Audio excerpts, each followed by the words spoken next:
Assalamualaikum warahmatullahi wabarakatuh kepada Ustazah Sulia dan juga rakan-rakan kelas yang lain. Pada hari ini kami kumpulan 25 akan membentangkan tentang pasca modernism. Pasca modernism merupakan salah satu daripada kepelbagaian aliran pemikiran pada abad ke-20. Istilah pun telah mengatakan bahawa ini sukar untuk difahami. Pemikiran ni dia muncul dengan satu konsep yang membentukkan kepada konsep yang munculnya dengan begitu cepat tersebar dalam semua bidang keilmuan seperti seni muzik, seni bina, komunikasi, undang-undang filem, sosiologi, fashion, teknologi dan sebagainya.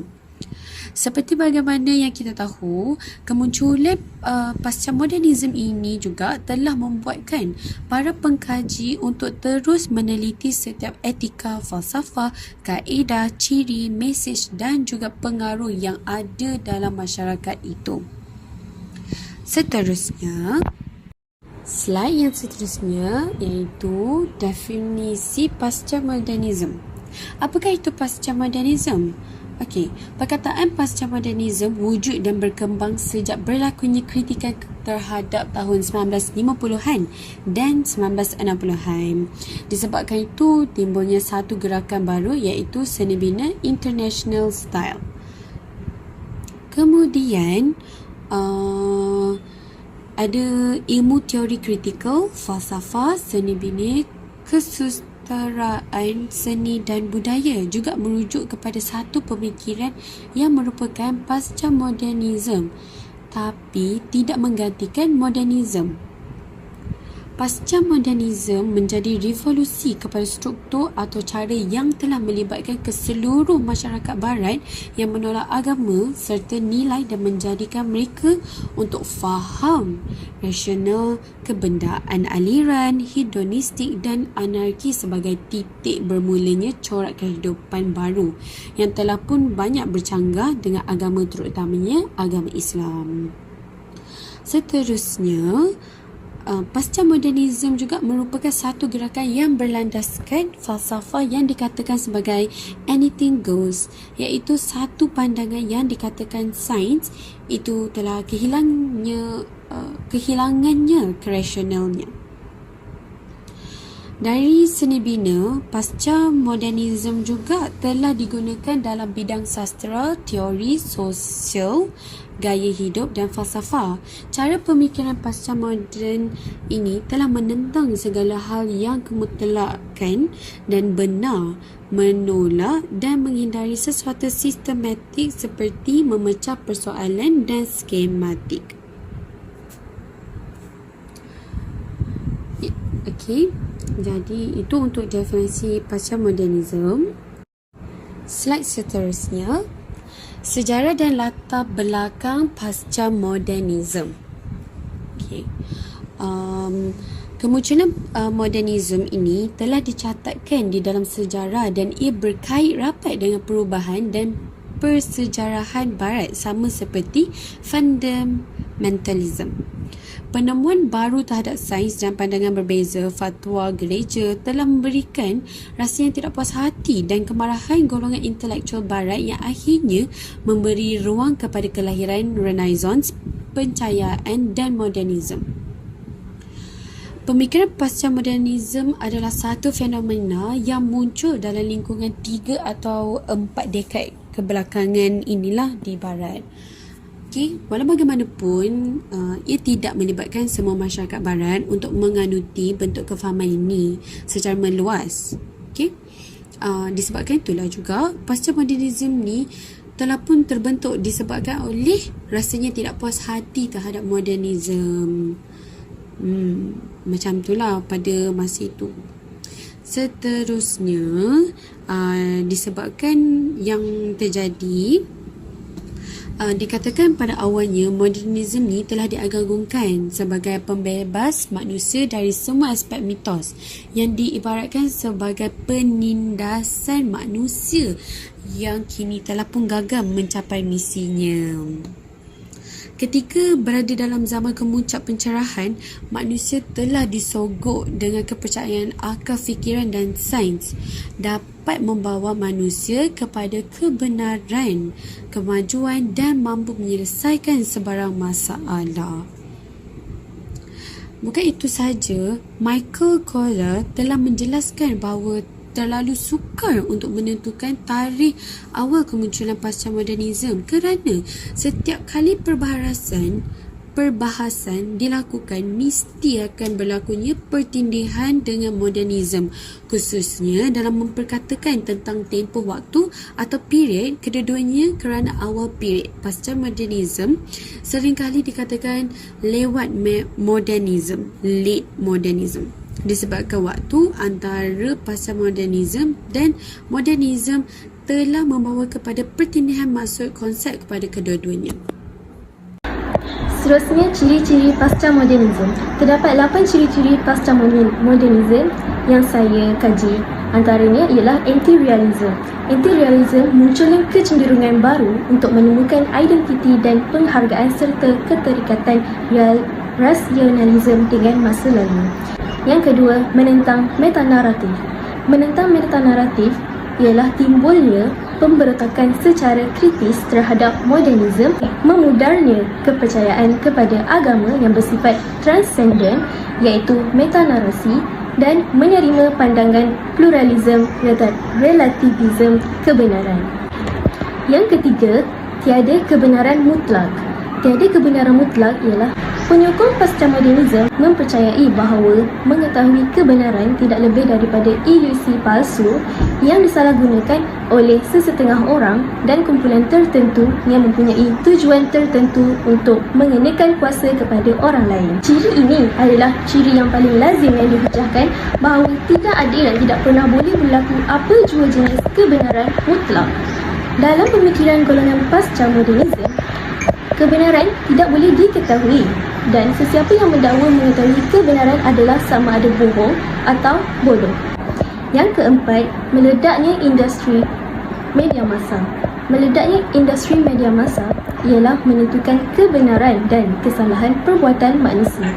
Meledaknya industri media massa sehingga seolah-olah ia adalah kesinambungan daripada sistem panca indera, organ dan saraf manusia. Keadaan ini menjadikan dunia dan ruang realiti kehidupan terasa sempit. Dengan kekuatan media massa yang telah menjelma menjadi agama atau Tuhan sekular yang mana menentukan kebenaran dan kesalahan perbuatan manusia tanpa disedari telah diatur oleh media massa seperti program televisyen. Yang kelima, dominasi negara maju. Semakin luas wilayah perbandaran urban sebagai pusat kebudayaan dan kawasan luar bandar semakin terpinggir, maka terhasillah dominasi negara maju. Pola ini juga berlaku dalam dominasi negara maju negara dunia pertama ke atas negara membangun negara dunia ketiga. Yang keenam, proses pendemokrasian. Semakin terbukanya peluang untuk kelas sosial atau kelompok minoriti untuk mengemukakan pendapat secara lebih bebas dan terbuka, maka pendemokrasian proses terhasil. Yang ketujuh, dari segi bahasa dorang tidak lagi memiliki kejelasan makna dan inkonsistensi sehingga apa yang disebut era pasca modernisme banyak mengandungi sifat paradoks. Paradoks bermaksud bertentangan dengan pendapat atau penerima seluruh umum. Dan yang terakhir, muncul kecenderungan pencampur adukan. Kecenderungan bercampur adukan terhasil daripada pelbagai nilai, keyakinan dan potret serpihan realiti. Pencampur adukan pelbagai nilai, keyakinan dan potret serpihan realiti akan menyebabkan usaha menempatkan sesuatu objek budaya secara ketara terhadap kelompok budaya tertentu secara eksklusif menjadi sulit. Seterusnya saya serahkan kepada presenter yang lain. Sekian, terima kasih. Assalamualaikum. Untuk slide ini, saya ingin membentangkan berkenaan tentang ancaman pemikiran pasca modernisme, iaitu terbagi kepada 5 bahagian. Ia adalah ancaman relatif, ancaman liberalisme, ancaman pluralisme, dualisme dan juga ancaman dekonstruktif. Okey, di akhir pembentangan saya ingin sedikit sebanyak mengetahui tentang slide ini. Pembentangan yang saya ingin bentangkan yang pertama adalah berkaitan dengan ancaman relatif. Apa itu relatif? Relatif menggambarkan sesuatu perkara yang bersifat tidak tetap di mana ia boleh diubah mengikut suasana persekitaran. Untuk pengetahuan, relatif ini juga sealiran dengan liberalisme yang menganggap kebebasan. Relatif juga bersangkut paut dengan subjektivisme yang di mana kedua-duanya menganggap kebenaran itu berbilang-bilang pada setiap individu. Relativisme ini secara teori kita sentiasa boleh berhujah bahawa kita menerima hak asasi dalam konteks relativisme. Seterusnya, ancaman liberalisme yang dikatakan sebentar tadi, yang di mana ia bermaksud kebebasan atau bukan hamba. Liberalisme berkait dengan perubahan kitab Bible. Liberalisme juga menekankan konsep manusia membuat keputusan. Boleh dikatakan liberalisme diterima baik dalam kalangan masyarakat barat. Dengan kata lain, ia adalah idea kemajuan yang perlu dipertahankan. Mereka ini menginginkan kejayaan atau maju ke hadapan untuk menguasai dunia. Perlu bebas daripada ikatan dan peraturan agama yang dianggap sebagai candu masyarakat. Pluralisme. Pluralisme adalah konsep yang luas tentang penerimaan agama-agama yang pelbagai. Ancaman pluralisme adalah pemikiran yang menyeleweng dan sesat, boleh mengakibatkan ancaman besar kepada agama Islam dan umatnya. Ia akan mengakibatkan berlakunya memesongkan akidah, merosakkan syariat, mengancam institut dan memecah belahkan umat. Kemudian adalah dualisme. Dualisme adalah sistem keagamaan dan falsafah yang mengakui adanya dua prinsip berbeza pada satu benda dan perkara. Dualisme juga merupakan ajaran yang mengakui jasmani dan rohani dalam diri mereka tetapi selalu menjadikan sebagai prinsip antagonis dan bebas walaupun mereka dapat saling interaksi. Disebabkan ini, dualisme juga telah mempunyai pengikut dan penentang yang tidak diterima dan menolak teori ini terutama dari sudut pandangan manusia. Untuk dekonstruktif adalah ancaman yang nyata terhadap umat Islam masa kini. Dekonstruktif ini adalah pembongkaran atau pelucutan. Ia diertikan juga sebagai penghancuran total. Dekonstruktif ini bersangkut paut dengan kemurnian ajaran atau syariat Islam. Syariat Islam adalah sumber daripada Allah, maka yang berhak mengubah syariat Islam tersebut hanya Allah sahaja, bukan manusia. Dekonstruktif ini juga dikatakan adalah salah satu strategi musuh Islam yang berupaya menghancurkan Islam dengan lembut. Sedikit demi sedikit, konsep dasar Islam ingin mereka ubah dan menggantikan konsep yang mereka ubah sendiri. Kesimpulannya, ancaman-ancaman ini sangat bahaya dan perlu dicegah oleh ummah kita masa kini.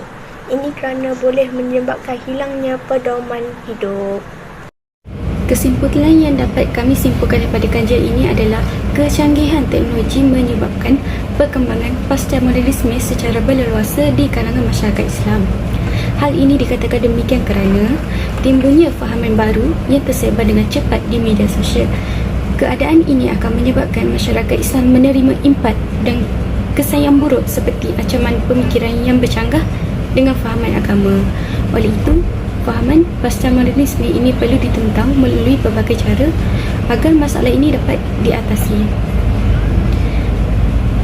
Itu sahaja daripada grup kami. Terima kasih. Assalamualaikum warahmatullahi wabarakatuh. Saya Nurfika binti Basri Daripada grup 5 akan menerangkan tentang kajian yang telah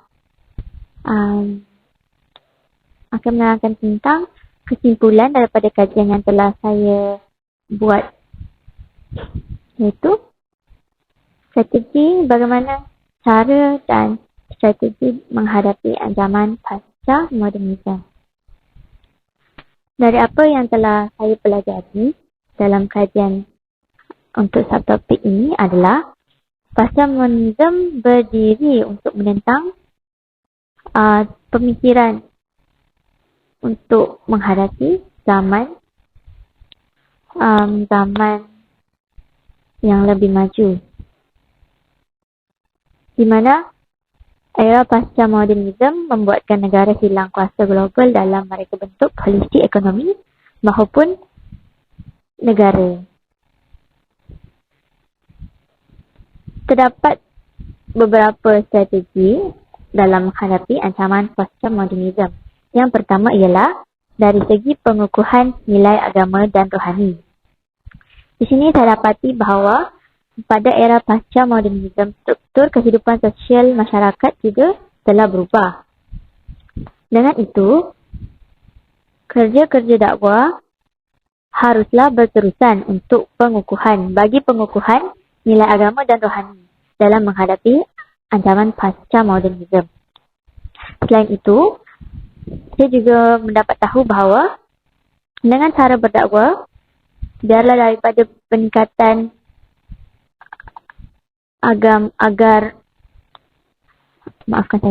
saya dapati bahawa dengan cara berdakwah, ianya dapat meningkatkan nilai agama dan rohani dalam setiap individu masyarakat masing-masing.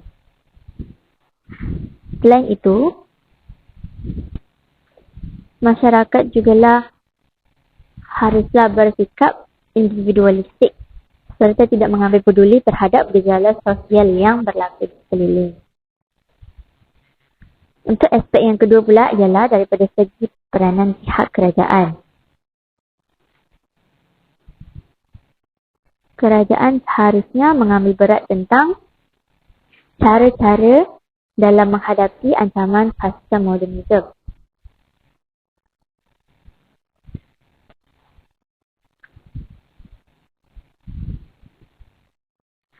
Iaitu daripada segi penyerapan idea yang dibuat melalui beberapa peringkat untuk menekankan budaya tentang yang tidak berkenaan dengan budaya barat, yang di mana kita dapat lihat sekarang masyarakat umat Islam kebanyakannya terpengaruh dengan budaya barat daripada segi pemakaian, perbuatan maupun cara percakapan.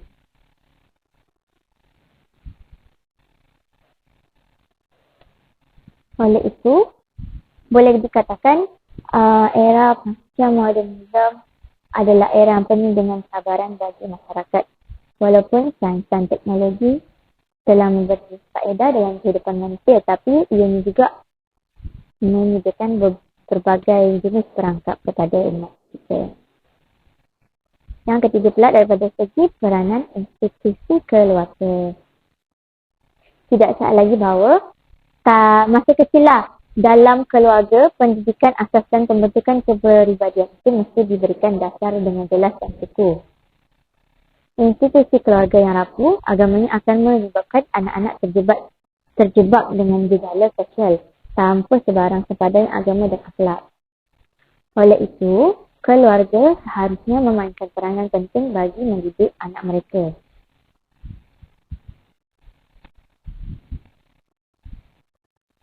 Dari segi pendidikan, pemikiran dan juga perbuatan setiap anak. Dan yang keempat, iaitu daripada peranan institusi pendidikan. Dalam hal ini, perkara utama yang mesti diperbetulkan ialah soal pendidikan kepada generasi muda.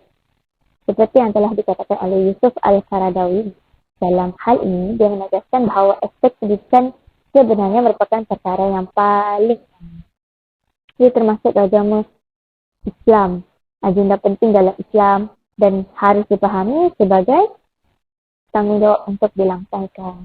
Pendidikan haruslah bermula dari awal, seperti yang kita tahu. Pada pandangan beliau juga, kepentingan pendidikan kepada generasi akan datang itu bermula seawal seseorang berhasrat untuk memilih pasangan hidupnya. Ini dapat dilihat dengan penekanan beliau kepada soal perkahwinan dan perkaliannya dengan pendidikan, seperti yang telah termaktub dalam buku. Dan yang akhir sekali iaitu daripada aspek peranan media massa.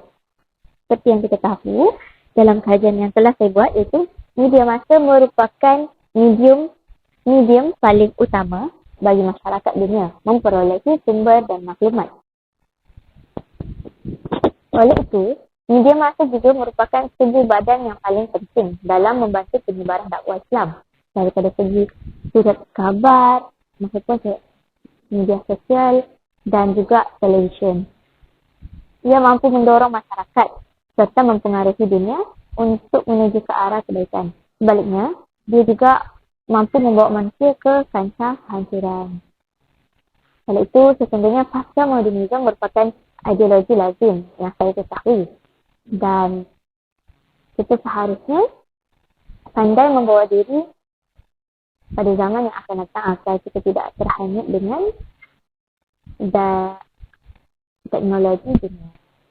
Sekian itu sahaja daripada saya.